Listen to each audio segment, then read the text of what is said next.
The courtroom stretched wide and tall like a cathedral made of glass and silver metal. Marcus Cole stood on a platform that floated 3 feet above the polished floor. His small hands gripped the railing in front of him and his brown eyes darted around the massive chamber. He was 12 years old and terrified. Around him sat creatures from a dozen different worlds. Some had scales, some had fur, and some looked like they were made of living crystal. They all stared at him with eyes that showed no warmth. The year was 2247, and humanity had been part of the Galactic Federation for 20 years now. When the aliens first arrived, everyone on Earth thought it would change everything overnight. It did change things, but not in the way people expected. Humans went to the stars and found that space was full of rules. There were laws about where you could go, what you could mine, who you could trade with, and apparently who you could call family. Marcus wore a gray uniform that was too big for him. The sleeves hung past his fingertips and he had to roll them up 3 times that morning. His hair was cut short and neat, done by a processing clerk who did not speak to him while she worked. He had been in Federation custody for 6 weeks now, and each day felt longer than the last. He missed the smell of engine oil and recycled air from the cargo ships. He missed Vincent, the man who raised him, who taught him to read, using old star charts, and told him stories about Earth. Before the aliens came, Judge Helen Morrison sat behind a curved bench made of dark wood, imported from Earth. She was 53 years old with gray streaks in her brown hair that she kept pulled back in a tight bun. Her blue eyes were sharp and cold as she looked down at the case files displayed on the screen in front of her. She wore the black robes of a Federation magistrate with a small silver pin on her collar that marked her rank. She had been a judge for 8 years and had presided over hundreds of cases. This one should have been simple. The prosecutor was a being called Krell. He stood 7 feet tall with dark green scales and yellow eyes that had no pupils. His people, the Soren, were known throughout the Federation as the best lawyers and bureaucrats. They loved rules more than anything else. Krell's voice was deep and rough like grinding stones. He spoke without emotion, reading from his datapad. Marcus Cole was found on mining station Erebus without proper documentation. He could not prove his biological parents. He could not prove his legal guardians. Under Federation Law Section 47-12, all minor beings must have verified genetic lineage or be placed in species-appropriate rehabilitation centers. The boy must be sent to Earth for processing and placement in a human care facility. Marcus felt his stomach twist. He had heard about those places. Giant buildings where kids lived in rows of beds and ate bland food and learned to be good Federation citizens. No one there would tell him stories about the old days. No one would let him help fix the engines or teach him to navigate by the stars. He would just be another number in the system. Judge Morrison looked at the file again. The boy was found alone in a maintenance tunnel on a mining station that was barely functional. The station record showed that a cargo captain named Vincent Shaw had been there 3 months before Marcus was found. Shaw's ship had left and never returned. It was assumed the ship had suffered a catastrophic failure somewhere in deep space. There were no other leads, no other names. The boy himself had been barely conscious when security found him, suffering from dehydration and malnutrition. She looked down at Marcus, and for just a moment, something flickered across her face. It was so quick that most people in the courtroom missed it, but Marcus saw it. It was recognition. It was pain. It was guilt. The defense advocate was a human woman named Patricia Green. She was in her 40s with kind eyes and curly black hair. She had volunteered to represent Marcus when she heard about his case. She stood up now and addressed the court. Your Honor, this child has already suffered enough trauma. Sending him to a processing center on Earth where he knows no one and has no connections would be cruel. I request that the court consider alternative placements. There are families in the outer colonies who would be willing to foster him. There are community programs that could help him. Krell turned his massive head toward her and made a sound like a hiss. The law is clear. Without verified genetic ties or legal documentation, the standard procedure must be followed. We cannot make exceptions based on emotional appeals. If we allow this, we open the door to chaos. Every lost child, every orphan, every displaced person would demand special treatment. Patricia's hands clenched into fists, but she kept her voice calm. I am not asking for special treatment. I am asking for basic compassion. This is a human child, and human culture has always recognized that family is more than just genetics. We have a long history of adoption, fostering, and chosen families. Judge Morrison held up one hand for silence. The courtroom went quiet. She looked at Marcus again, and this time she let herself really see him. His brown skin was a few shades darker than her own. His eyes were the same shape as his father's had been, whoever that father was. But there was something in the way he stood, the way he held his chin up even though he was afraid, that reminded her of someone else, someone she used to be. The court will review all documentation and make a decision by the end of the session. The defendant may speak if he wishes to address the court. This was standard procedure. Children were usually too scared or confused to say anything useful.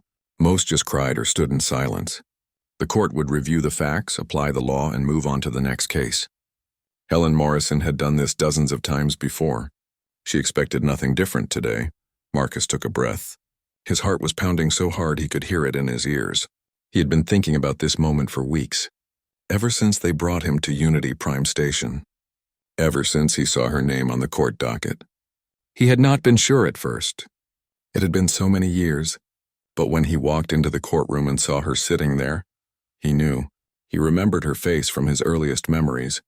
He remembered her voice singing him to sleep. He remembered feeling safe. Marcus opened his mouth and the words came out before he could stop them. They were not loud, but they carried across the silent courtroom like a thunderclap. "You're my mom." 3 words, simple words that a child might say to any woman. But in this place, in this moment, they had the power of a bomb going off. Judge Helen Morrison's face went white. Her hands gripped the edge of the bench so hard that her knuckles turned pale. Around the courtroom, alien observers shifted in their seats and made confused sounds. The human spectators in the gallery gasped and started whispering to each other. Krell's yellow eyes widened and he spun toward Marcus. "Objection. This is clearly an attempt at manipulation. The defendant is trying to use emotional tactics to sway the court. I move that his statement be stricken from the record." Patricia Green stood up quickly, her mind racing. She had not expected this. She had reviewed Marcus's file a dozen times and there was nothing in it about Judge Morrison. But she could see the look on Helen's face and she knew something real was happening here. "Your Honor, the child has a right to speak. If he has information relevant to this case, the court should hear it." Judge Morrison could not speak. Her throat felt tight and her vision was blurring at the edges. She had spent 12 years building walls around that part of her life. She had convinced herself that the baby was dead, or had been adopted by a good family somewhere far away. She had told herself that she had done the right thing by letting him go. And now here he was standing in her courtroom calling her mom. Marcus kept talking. His voice was shaky but determined. "I remember you. I was little, but I remember. We lived on Luna Station 7 in a small apartment near the docks. The walls were gray, but you hung up pictures to make it nice. You used to make me soup from the ration packs and tell me it was a special recipe from Earth. You sang to me when I had nightmares. The song was about stars and sailing ships and coming home." Helen's hands started to shake. That song. It was an old Earth folk song her grandmother had taught her. She had not sung it in years. She had not thought about it since the day she handed that baby to Vincent and walked away. "You used to tell me stories before bed, stories about old Earth before the aliens came. You told me about oceans and forests and animals that we only see in pictures now. You told me about your grandmother who used to bake bread and how you could smell it from down the street. You told me that no matter what happened, I should always remember that someone loved me." The courtroom was completely silent now. Even Krell had stopped objecting. Everyone was watching Judge Morrison, waiting to see what she would do. The alien observers did not understand what was happening, but they could sense the emotional weight of the moment. Marcus took another breath and continued. "You had a scar on your left hand. You told me you got it when you were trying to help people during an evacuation. You said it reminded you that sometimes doing the right thing hurts. You had a picture of your parents that you kept by the bed. They died before the aliens came. You said you wished they could have met me." Helen's eyes were full of tears now, but she did not let them fall. She was a Federation judge. She was supposed to be impartial. She was supposed to follow the law. But how could she follow the law when it was tearing her heart out? "You called me your little star. You said I was going to shine bright someday. And then one day you took me to the docks and you gave me to Vincent. You said he would keep me safe. You said you had to go away, but you would never forget me. I was only 3, but I remember. I remember crying and you crying and Vincent promising you that he would take care of me. And he did. He was good to me. He taught me everything. But he always told me about you. He said you saved my life. He said you were the bravest person he ever met. Patricia Green felt tears running down her own face. She looked at the judge and saw a woman breaking apart. She looked at Marcus and saw a child who had been carrying this truth inside him for weeks, maybe years, waiting for the chance to speak it. Krell finally found his voice again. This proves nothing. The child could have gotten this information from any number of sources. Without genetic verification, these claims are meaningless. I demand that we proceed with the standard protocol. But Judge Morrison finally spoke. Her voice was barely above a whisper. His name was Marcus. I named him after my grandfather. I found him on Outpost Tango 9 during the evacuation. He was maybe 6 months old, abandoned in a shelter that was being bombed. His parents were gone. Everyone was gone. I picked him up and he stopped crying, and I knew I could not leave him there. The courtroom erupted. Reporters started transmitting the story across the Federation. Human rights advocates began organizing protests. The alien observers demanded order. Patricia Green sat down heavily in her chair, her mind trying to process what this meant for the case. Krell stood frozen, his prepared arguments suddenly useless. Helen continued, her voice getting stronger. I tried to go through the legal channels. I filed the paperwork. I submitted the requests, but the process took months and I was being transferred. They were going to put him in the system. They were going to send him to a processing center where he would just be a number, so I falsified the documents. I claimed he was the child of a deceased crew member. I raised him for 3 years on various stations, always moving, always hiding. She looked directly at Marcus, and for the first time in 12 years, she let herself see her son. I had to give him up. My career was taking off and the scrutiny was getting worse. I was afraid we would both end up in prison, so I gave him to Vincent Shaw, a cargo captain I trusted. Vincent promised to raise him and keep him safe. He promised to tell him about me when he was old enough to understand. I thought I was doing the right thing. I thought he would have a better life without me. Marcus was crying now, tears running down his face. Vincent kept his promise. He told me about you. He said you were a hero. He said you gave up everything to save me. Helen stood up from the bench, her robes rustling. She did not care about protocol anymore. She did not care about the law. She only cared about the boy standing on that platform who she had loved and lost and somehow found again. When court reconvened, the room was packed with twice as many observers as before. News of Marcus's declaration had spread through the station like wildfire. Human reporters filled the gallery, their cameras recording everything. Alien diplomats sat in the reserved section, curious about this strange human drama unfolding before them. Security had to turn people away at the doors. Krell stood at his position, his scaled face showing no emotion. He had spent the recess preparing his response. The law was clear and he intended to make sure it was followed. When Judge Morrison returned to the bench, he immediately requested the floor. Your Honor, I move for genetic testing to verify the defendant's claims. Without biological proof, this entire emotional display is irrelevant to the proceedings. Helen looked at him with cold eyes. Motion granted. The defendant will submit to genetic testing immediately.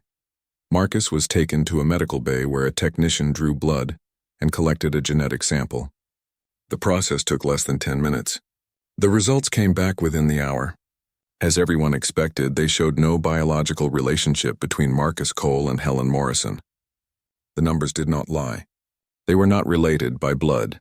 Krell presented the results to the court with what might have been satisfaction if his species showed such things. The test confirms what we already knew. The defendant has no genetic connection to Judge Morrison. Therefore, his claims are false and we should proceed with the original recommendation. The boy must be sent to Earth for processing. Patricia stood up quickly. The test only confirms that they are not biologically related. It does not make his memories false. It does not make their relationship false. Biology is not the only measure of family. The prosecutor turned toward her with his yellow eyes gleaming. By Federation law, it is the only measure that matters. We have rules for a reason. If we allow exceptions based on emotional claims, the entire system breaks down. Anyone could claim anyone as family. There would be chaos. Patricia's voice rose with passion. So we should ignore the truth because it is inconvenient. We should separate a child from the only parent he has ever known, because a piece of paper says we must. That is not justice. That is cruelty. The debate went on for another hour. Legal precedents were cited. Regulations were quoted, but everyone in the courtroom knew it did not matter. The law was on Krell's side. Unless Judge Morrison did something unprecedented, Marcus would be taken away and sent to Earth. He would spend the rest of his childhood in a facility with other orphans and displaced children. He would never see Helen again. Helen sat on the bench and watched the arguments go back and forth. She thought about all the cases she had presided over, all the times she had applied the law fairly and without bias. She had built a career on being impartial. She had earned respect by never letting personal feelings interfere with justice. But what was justice worth if it caused this much pain? She thought about Marcus at 3 years old, running through the apartment on Luna Station 7 with a toy ship in his hand. She thought about the way he would fall asleep with his head on her shoulder while she sang to him. She thought about the day she handed him to Vincent, the way his small hands reached back for her, the sound of his crying echoing in her memory for 12 years. She had told herself she was doing the right thing. She had told herself that he would have a better life. But Vincent's ship had disappeared and Marcus had ended up alone and scared in a maintenance tunnel, slowly starving to death. He had survived only because someone found him in time, and now the system wanted to take him again, to put him somewhere safe and regulated and completely empty of love. When the arguments finally ended, Helen spoke. Her voice was steady, but everyone could hear the emotion underneath. The court has reviewed all evidence and testimony. The genetic test confirms that Marcus Cole and I are not biologically related. Under current Federation law, this means he must be processed through standard channels and placed in a species-appropriate care facility. However, I cannot in good conscience make this ruling. The courtroom erupted again. Krell's head snapped up. Patricia's eyes went wide. Marcus gripped the railing of his platform and held his breath. Helen continued, speaking over the noise. I am recusing myself from this case effective immediately. Furthermore, I am submitting my resignation from the Federation judiciary. I will not participate in a system that values regulations over the well-being of children. I will not be part of a structure that tears families apart because they do not fit into neat categories. She stood up and removed her robe, folding it carefully and placing it on the bench. Underneath, she wore a simple gray suit. She looked suddenly smaller without the trappings of her office. I am also requesting that I be charged under the same statute as Marcus. I falsified documents 12 years ago.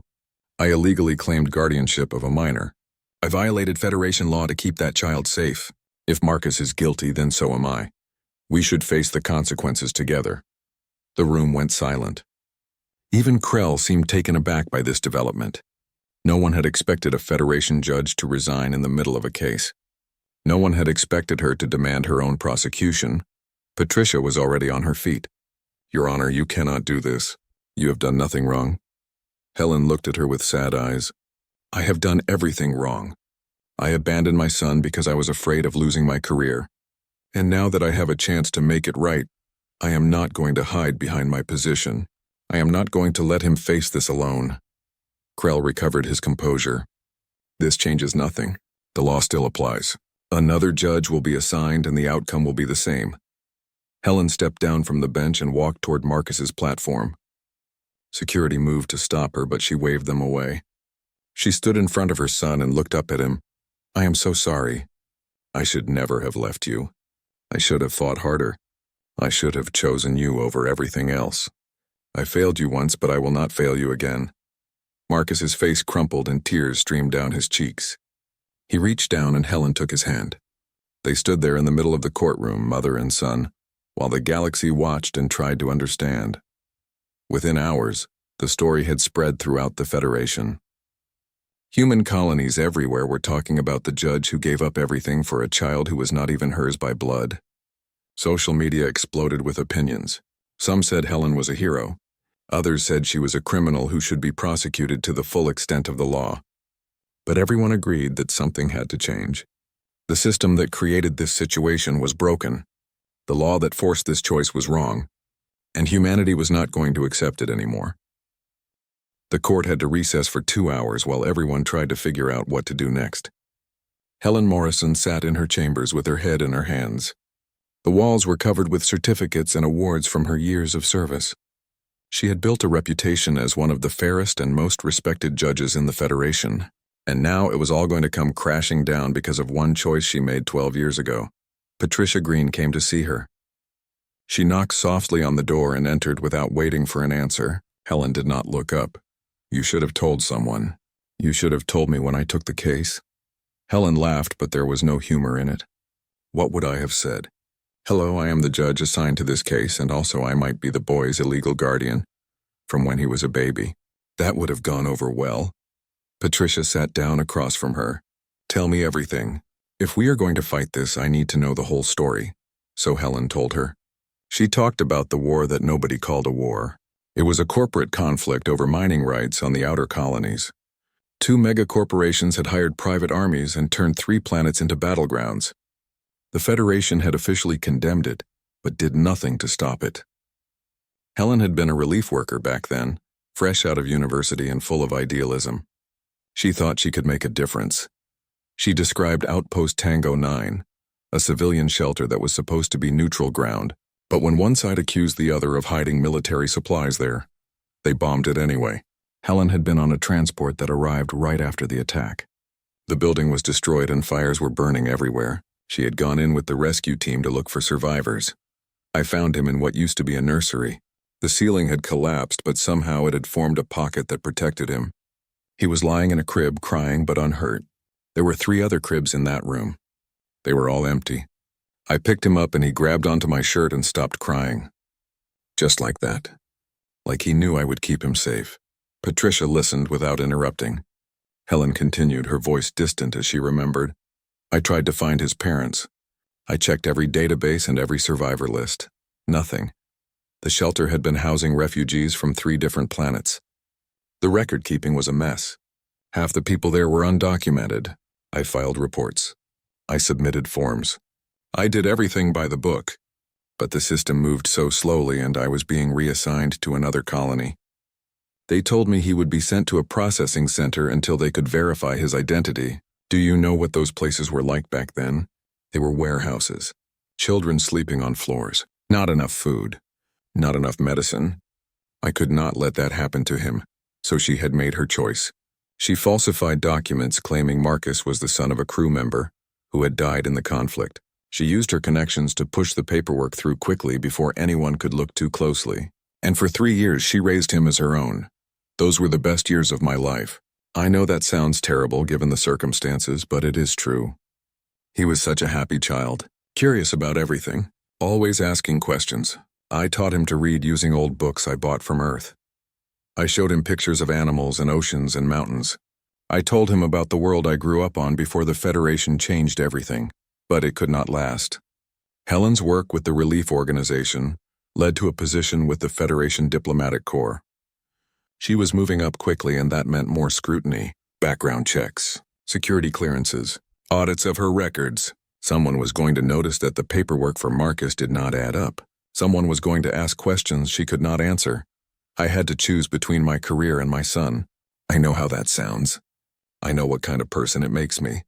But I convinced myself that he would be better off with someone else, someone who could give him a stable life, someone who was not constantly moving and hiding and lying. She had reached out to Vincent Shaw, a cargo captain she had worked with during the relief missions. Vincent was a good man, honest and kind. He had no family of his own, and he had always been good with Marcus. When Helen explained the situation, Vincent agreed to take the boy and raise him as his own. He promised never to reveal the truth unless it became absolutely necessary. The day I gave him to Vincent was the worst day of my life. Marcus did not understand why I was leaving. He cried and begged me to stay. Vincent had to hold him while I walked away. I could hear him screaming for me all the way down the dock. I told myself it was temporary. I told myself I would come back for him when things settled down. But things never settled down. My career kept growing. The lies got deeper, and eventually, it became easier to pretend he never existed. Patricia was quiet for a long moment. Then she asked the question that mattered most. "Do you love him?" Helen looked up with red eyes. "More than anything, I never stopped loving him. I thought about him every single day. I wondered if he was happy. I wondered if he remembered me. I wondered if he hated me for leaving. And then 5 years ago, Vincent's ship went missing. I tried to find out what happened, but there was nothing. No distress signal, No wreckage, just gone. I thought Marcus was dead. I thought I had lost him forever. She stood up and walked to the window. The view showed the massive space station rotating slowly against the backdrop of stars. Somewhere out there, Marcus had survived. He had grown up without her. He had faced things no child should face. And somehow he had ended up here in her courtroom looking for justice. Now he is back and I have to decide what to do. If I recuse myself from the case, another judge will just follow the law and send him to Earth. If I stay, I am compromising the integrity of the court. Either way, I lose him again. Patricia stood up and put a hand on Helen's shoulder. Then we need to change the law. Helen turned to look at her. You cannot change Federation law just because we do not like it. Patricia smiled. Maybe not, but we can challenge it. We can argue that the law itself is unjust. We can make this about more than just one boy and one judge. We can make this about what it means to be human in a galaxy that does not understand us. Helen shook her head. That could take years. Marcus does not have years. The court will make a decision today. Then we need to buy time. We need to make enough noise that the Federation cannot just sweep this under the rug. We need to make them see that this matters. Helen looked out at the stars again. When she had left Earth to join the relief organization, she had believed in making a difference. She had believed that helping people was worth any sacrifice. But somewhere along the way, she had forgotten that belief. She had traded her ideals for a career. She had traded her son for a position. She had spent 12 years telling herself it was the right choice. But standing here now, knowing Marcus was just down the hall, she knew the truth. It had been the worst choice of her life. And if she had any chance to make it right, she had to take it, no matter the cost. The protests started within 24 hours. On Earth, thousands of people gathered outside the Federation embassy in Geneva, holding signs and chanting slogans. On Mars Colony, workers walked off their jobs and filled the central plaza. On Luna Station 7, where Helen had once lived with baby Marcus, residents hung banners from their windows. The message was the same everywhere. Family is not defined by genetics. Love is not measured by DNA. Humanity will not abandon its children. Patricia Green became the unofficial spokesperson for what people were calling the Morrison movement. She gave interviews to every news outlet that would listen. She appeared on Federation broadcasts and human channels alike, making the same argument over and over. We are not asking for special treatment. We are asking for the Federation to recognize that humans have a different understanding of family. For thousands of years before the aliens came, humans adopted children. We took in orphans. We built families from love and choice, not just biology. It is part of who we are. It is part of what makes us human. The response from human communities was overwhelming. Adoption agencies sent records showing millions of successful placements throughout human history. Families came forward with their own stories. A woman on Europa talked about adopting 3 children from the refugee crisis. A man on Titan described raising his nephew after his sister died. A couple on Venus Station shared how they had fostered dozens of kids over the years, giving them homes when no one else would. But the most powerful testimonials came from the children themselves. Adults who had been adopted spoke about the parents who chose them. They talked about being wanted and loved not because of genetics, but because someone decided they mattered. They said that being chosen was even more meaningful than being born into a family. Their parents could have walked away at any time, but they stayed. That was love. That was real. A petition started circulating through human space. It called for the Federation to create an exception to the genetic heritage laws for species that had cultural traditions of chosen families. Within a week, it had 50 million signatures. Within 2 weeks, that number doubled. Humans who had never been political before were speaking out.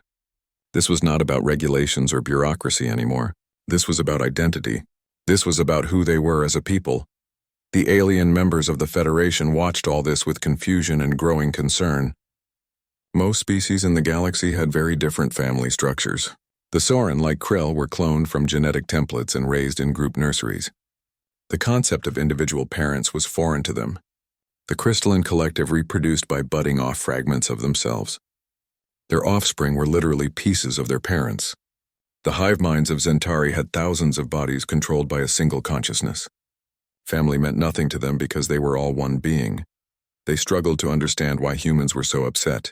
From their perspective, the law made perfect sense. Children should be raised by their genetic families or placed with appropriate guardians of their species. It kept order. It prevented confusion. It was logical. But humans kept insisting that logic was not enough. They kept talking about love and choice and bonds that transcended biology. To many aliens, it sounded like chaos. The human ambassador to the Federation was a man named Gregory Banks. He was 60 years old, gray-haired and diplomatic.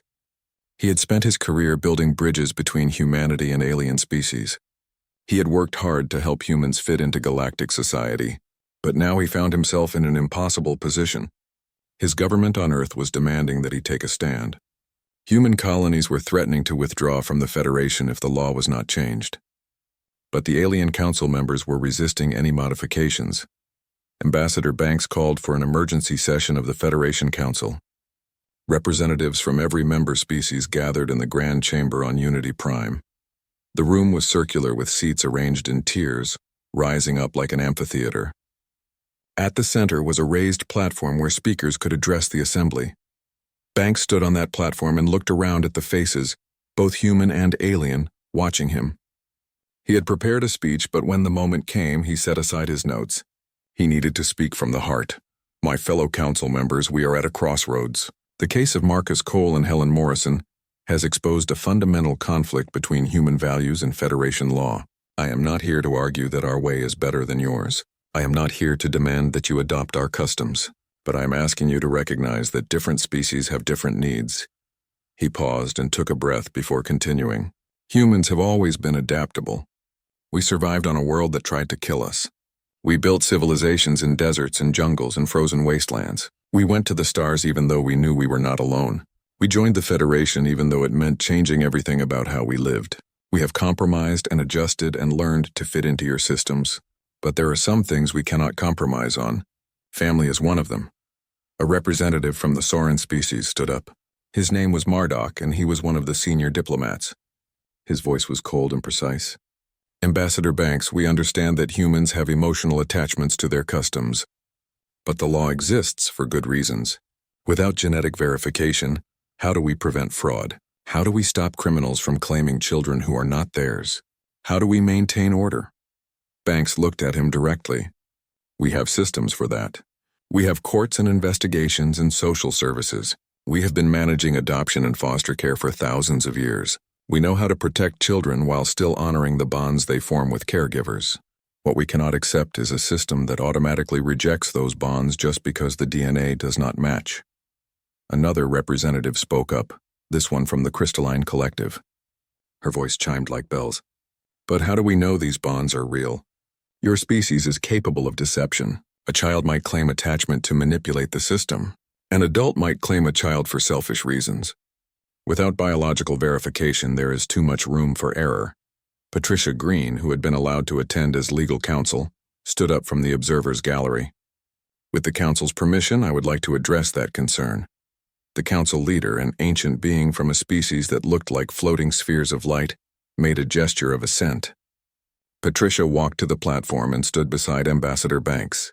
You are right that humans are capable of deception. But we are also capable of extraordinary love. Yes, there are bad people who might try to exploit a system based on choice rather than genetics. But there are also millions of good people who have opened their homes and hearts to children who needed them. The question is not whether some will abuse the system. The question is whether we value the genuine cases enough to take that risk. She pulled up a holographic display showing statistics. These are the numbers from Earth's adoption agencies over the last century. Over 10 million successful placements. Less than 1% resulted in abuse or fraud. The vast majority were loving homes that gave children better lives than they would have had in institutional care. We know how to make this work. We have been making it work for generations. The council members murmured among themselves. Some were clearly sympathetic. Others remained skeptical. The debate went on for hours. Arguments were made and countered. Data was presented and analyzed. But underneath all the facts and figures, there was a deeper question that no one could quite articulate. What did it mean to be a family? Was it about genetics or choice? Was it about law or love? And could a galactic civilization find room for both? 3 days after the council session, Helen Morrison received a summons. She was to appear before the Federation Ethics Committee to answer charges of misconduct and violation of judicial standards. If found guilty, she could face imprisonment. At minimum, She would never work in the Federation legal system again. She had expected this. She had resigned knowing full well what the consequences would be. Marcus was being held in a temporary facility on Unity Prime while the courts decided his fate. He had a small room with a bed and a desk and a window that looked out at the stars. Guards checked on him every few hours to make sure he was eating and sleeping. They were not unkind, but they were not warm either. He was a case number to them, a problem to be solved, not a child who needed comfort. Patricia visited him every day, bringing food from the station's market and news from the outside. She told him about the protests and the petitions. She explained how Ambassador Banks was fighting for them in the council. She tried to sound hopeful, but Marcus could see the worry in her eyes. Are they going to send me to Earth? Patricia sat down on the edge of his bed. I do not know.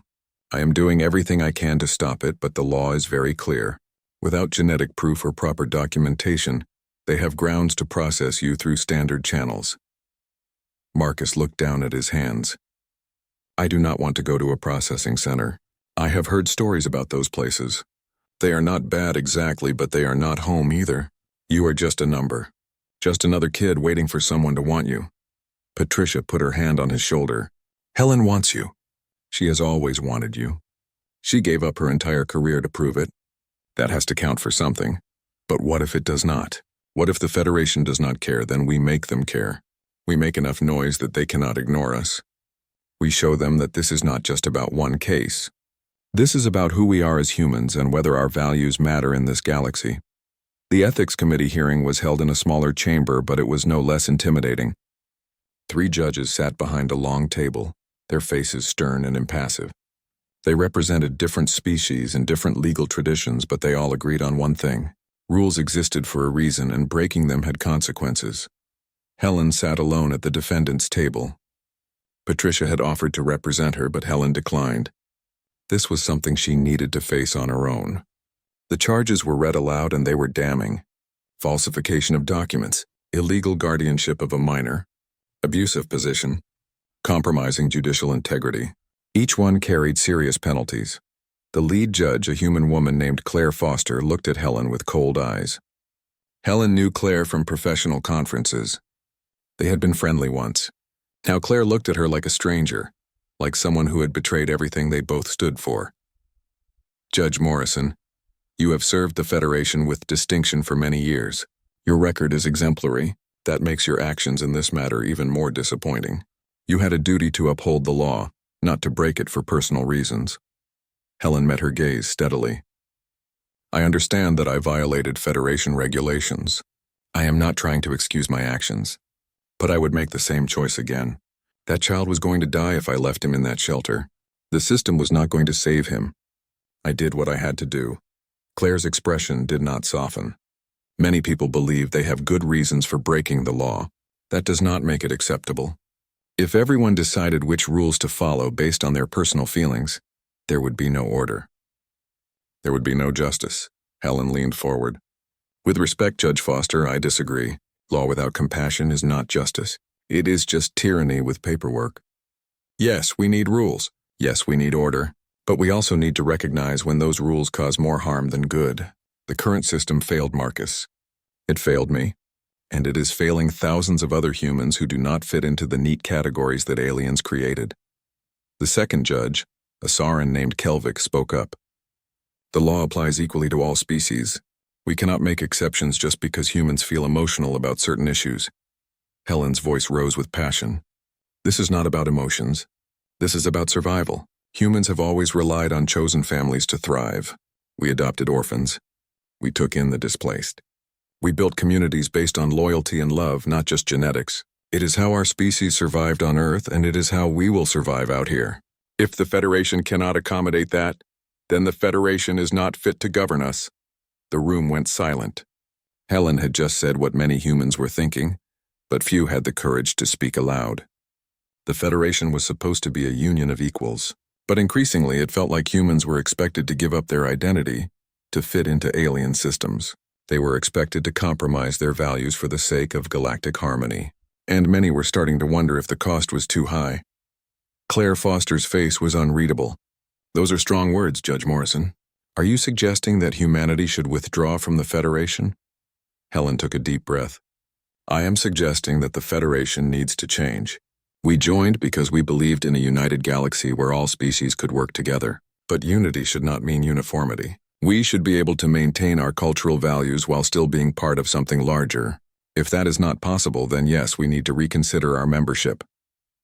The third judge, a being made of crystalline structures that glowed faintly, made a sound like wind chimes. You speak for all humans now. You speak for your entire species based on one case involving one child. Helen shook her head. I speak for every human who has loved someone they were not related to by blood. I speak for every parent who chose their child and every child who chose their parent. I speak for families that the law does not recognize but that are real nonetheless. And yes, if that means speaking for all of humanity, then so be it. The committee deliberated for 2 hours. Helen waited in a holding room, staring at the walls and thinking about Marcus. She wondered if he was scared. She wondered if he understood what was happening. She wondered if he blamed her for all of this. When they finally called her back in, she stood before the judges and waited for their verdict. Claire Foster read from a prepared statement. This committee finds that Helen Morrison did violate Federation law and judicial standards. However, we also recognize that her actions were motivated by a desire to protect a child in immediate danger. Furthermore, the current controversy has raised legitimate questions about whether Federation law adequately addresses human cultural practices. Helen's heart was pounding. She could not tell where this was going. Therefore, this committee is recommending that all charges against Judge Morrison be suspended, pending a full review of the genetic heritage laws. We are also recommending that the Federation Council convene a special tribunal to address the broader questions raised by this case. It is not our place to change the law, but we can acknowledge when the law may need to be changed. Helen felt her knees go weak. It was not a victory, but it was not a defeat either. It was a chance. A slim chance, but better than nothing. Patricia was waiting outside the chamber when Helen emerged. She hugged her tightly and whispered, "They are listening. We made them listen. Now we just have to convince them." Helen pulled back and looked at her. "How long will that take?" Patricia's smile faded. "I do not know. Federation tribunals can take months, even years, but at least they are taking it seriously." Helen thought about Marcus waiting in his small room, staring out at the stars. Months or years was too long. He was 12 years old. He needed stability. He needed family. He could not wait while bureaucrats debated the nature of love. The tribunal chamber was packed when the judges returned with their decision. Every seat was filled and hundreds more people crowded outside, watching on screens. Marcus sat with Patricia in the front row. Helen sat separately as she was still technically a defendant.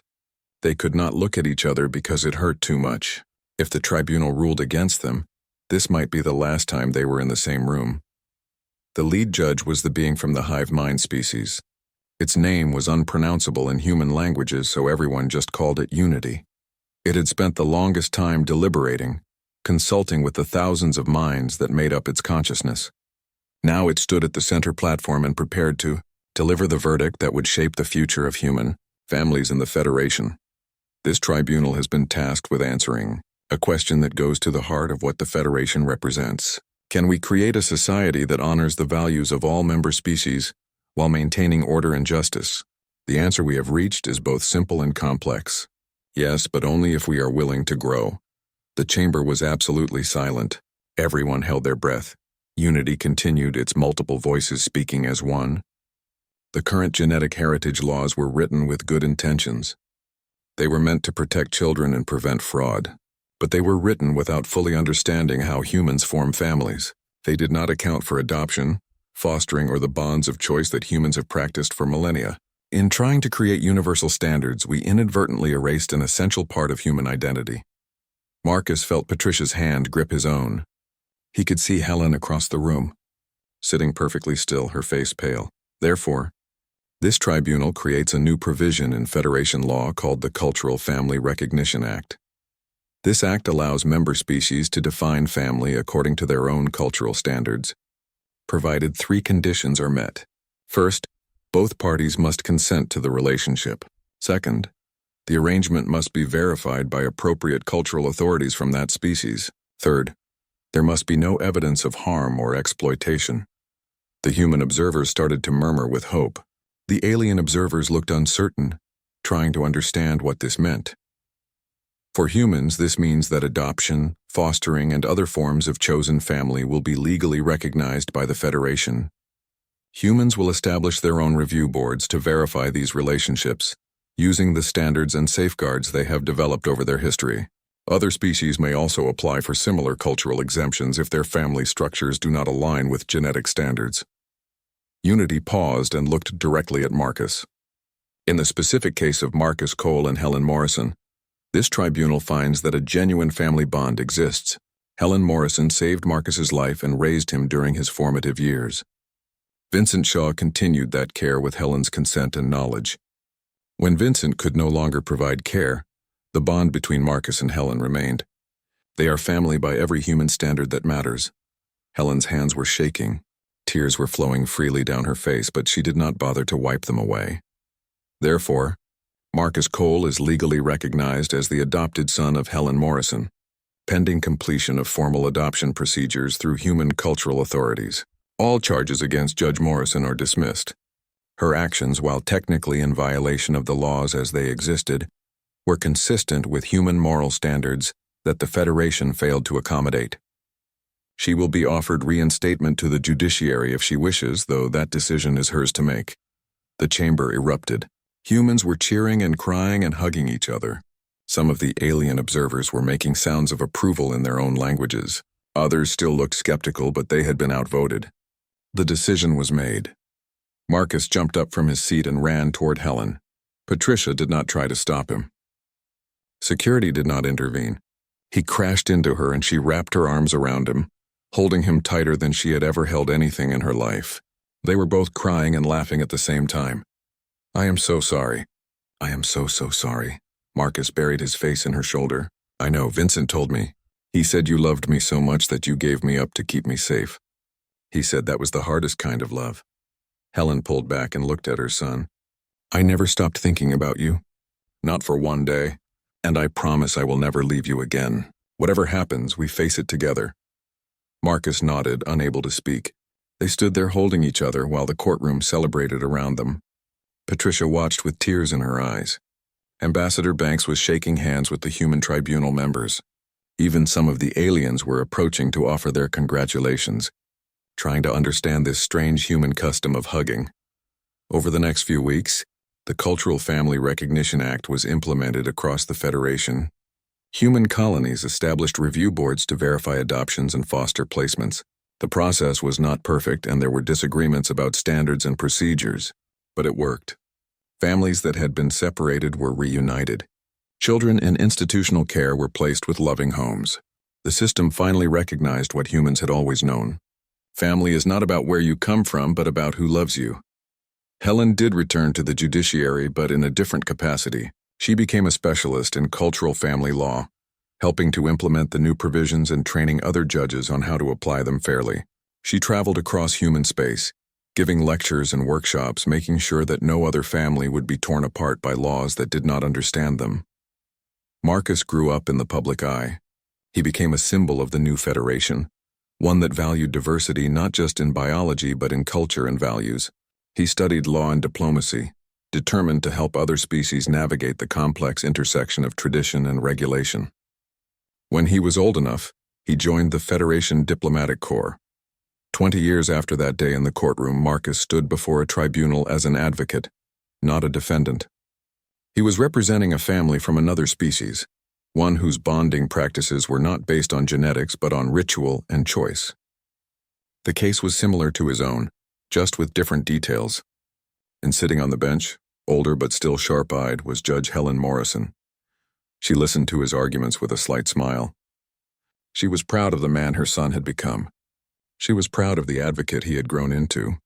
But more than that, she was proud of the choice she made all those years ago, the choice to save a baby she found in a bombed-out shelter, the choice to love him even when it cost her everything, the choice to fight for him when the galaxy said he was not hers to keep. When Marcus finished his presentation, Helen delivered her ruling. She cited the Cultural Family Recognition Act, the very law that had saved her and her son. She ruled in favor of the family, granting them legal recognition under Federation law, The courtroom erupted in cheers just as it had 2 decades before. After the session ended, Marcus waited for his mother outside the chambers. They walked together through the corridors of Unity Prime, talking about the case and the work still to be done.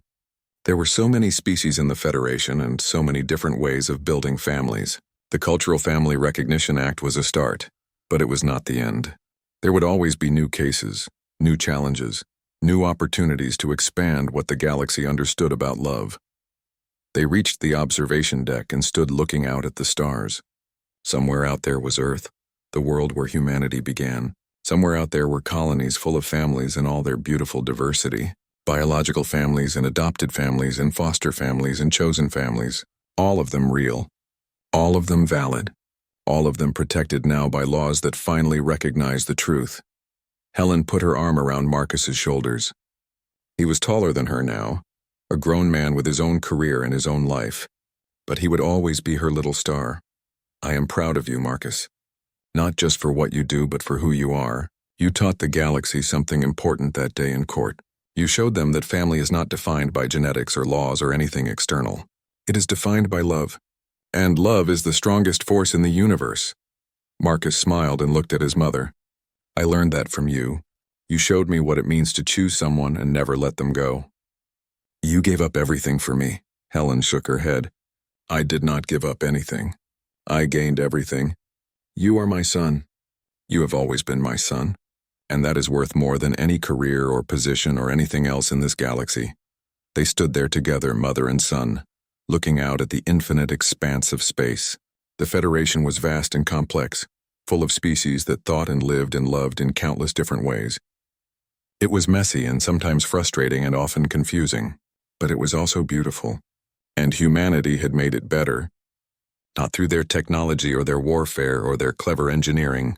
They had made it better by insisting that love mattered, by refusing to let the galaxy define their families, by standing up and saying that some bonds were too important to break, no matter what the law said. The story of Marcus Cole and Helen Morrison became a legend. It was told across human space and beyond. It was taught in schools and studied in universities. It was referenced in countless legal proceedings and policy debates. The special tribunal was convened 6 weeks after Helen's hearing. Those 6 weeks felt like years to Marcus. He stayed in his temporary room and tried to be patient. Patricia visited almost every day, bringing him books and puzzles to pass the time. Helen was allowed to visit twice a week under supervision. They would sit together in a stark meeting room and talk about nothing important, because the important things hurt too much to discuss. They both knew that despite all the protests and petitions, the tribunal might still rule against them. The law was powerful and changing it was hard. The tribunal was made up of 7 members, 1 from each of the Federation's founding species. There were 3 humans, including a philosopher from Earth named Daniel Price, a historian from Mars named Lisa Wang, and a legal scholar from Europa named Carl Stone. The alien members were chosen for their expertise in cultural studies and constitutional law. The goal was to answer one fundamental question. Could cultural definitions of family override genetic requirements in Federation law? The proceedings were broadcast across the entire Federation. Billions of beings tuned in to watch. For most aliens, it was their first real exposure to how differently humans thought about family. For humans, it was a moment of truth. Either the galaxy would recognize their values or it would reject them. Krell presented the case for maintaining the current law. He argued that genetics provided an objective standard that could not be manipulated. He showed examples of fraud cases from various species where individuals had claimed false relationships for personal gain. He warned that opening the door to chosen families would create endless complications. How would inheritance work? How would custody disputes be resolved? How would they prevent abuse? His arguments were logical and well supported. Many of the alien tribunal members nodded along as he spoke, but the human members looked unconvinced. Patricia presented the case for reform. She brought in anthropologists who explained the history of adoption in human culture. She showed how humans had created legal frameworks to manage chosen families while still protecting children. She presented psychological studies showing that adopted children were just as healthy and well-adjusted as biological children, sometimes more so. She argued that love and commitment were better predictors of good parenting than genetics alone. But the most powerful part of the tribunal came when they allowed testimony from individuals affected by the current law. Dozens of people came forward with their stories. A woman who had been separated from her adopted daughter when they moved to a Federation colony. A man who could not legally claim his stepson, even though he had raised the boy since he was 2. A teenager who had been placed in institutional care despite having a family who wanted her, all because the paperwork did not match the genetics. Each story was heartbreaking. Each one showed the human cost of the current system. The Alien Tribunal members listened with growing discomfort. They had not realized how much pain the law was causing. They had written it with good intentions, trying to create order and prevent chaos. But they had not understood that for humans, family was not about order. It was about connection. Then it was Marcus's turn to testify. He walked to the witness platform and stood where everyone could see him. He was nervous, but Patricia had coached him on what to say. Just tell the truth. Just explain what family means to you. Marcus took a deep breath and began. My name is Marcus Cole. I am 12 years old. I never knew my biological parents. They died when I was a baby. The system says that means I should be processed and placed with appropriate guardians. But I already had a mother. Her name is Helen Morrison, and she saved my life. He paused and looked at Helen, who sat in the gallery with tears streaming down her face. She gave up everything to keep me safe when I was little. Then she gave me to Vincent Shaw because she thought that was what was best for me. Vincent raised me and he was good to me. He taught me to read and to fix engines and to navigate by the stars. He told me about my mom and how brave she was. He said that families are not about blood. They are about who stands beside you when things are hard. His voice grew stronger as he continued. When Vincent's ship disappeared, I was alone. I survived because that is what Vincent taught me. I survived because I remembered what my mom told me when I was little. She said I was her little star and that I would shine bright someday. I held on to that when I was scared and hungry in that maintenance tunnel. I held on to it when they put me in custody and told me I had no family. I held on to it because it was true. The tribunal members were silent, watching this boy pour his heart out. Some of the aliens seemed confused by his words, but others were starting to understand. This was not about paperwork or genetics. This was about something deeper, something that could not be measured or verified. It was about the bonds that gave life meaning. Marcus looked around at all the faces watching him. I know the law says Helen is not my mother. I know the test proved we are not related by blood. But she is still my mom. She will always be my mom. And if the law cannot recognize that, then the law is wrong. He stepped down from the platform and walked back to his seat. The room erupted in applause from the human observers. The alien members of the tribunal looked at each other uncertainly. This was not how legal proceedings were supposed to go. This was too emotional, too raw, but it was also undeniably powerful. The final testimony came from Helen herself. She stood before the tribunal in a simple gray suit, no longer wearing the robes of a judge. She looked smaller than she had in court, but somehow stronger too. I am not here to argue that human customs are superior to yours. Every species has its own way of building families, and they are all valid. But you cannot force all species to follow the same model. What works for the Soren does not work for humans. What makes sense to the crystalline collective does not make sense to us. We need the flexibility to honor our own traditions while still being part of the Federation. She looked directly at the alien tribunal members. I know this makes you uncomfortable. I know it seems chaotic and illogical. But humans have been doing this for thousands of years. We have systems in place. We have safeguards. We know how to protect children, while still honoring the families they choose and who choose them. All we are asking is for the Federation to trust us to manage our own cultural practices. One of the alien judges, a being from the hive mind species, spoke up. Its voice was strange, like many voices speaking in harmony. But how do we ensure consistency across species? If we allow humans to define family by choice, will other species demand the same right? Where do we draw the line? Helen nodded slowly. That is a fair question. I do not have all the answers. But I believe the solution is not to force everyone into the same box. The solution is to create space for different approaches. Let each species bring its own values to the Federation. Let us learn from each other instead of trying to make everyone the same. Daniel Price, the human philosopher on the tribunal, leaned forward. Judge Morrison raises an important point. The Federation was founded on the principle of unity through diversity. But we have been practicing unity through conformity. We have asked member species to give up their uniqueness to fit into our systems. Perhaps it is time to rethink that approach. The tribunal debated for 3 more days. They discussed legal frameworks and cultural precedents. They argued about logistics and implementation. But underneath all the technical discussion was a simpler question. Was love enough? Could the galaxy accept that different species love differently, and could they build a society that honored all those different forms of love?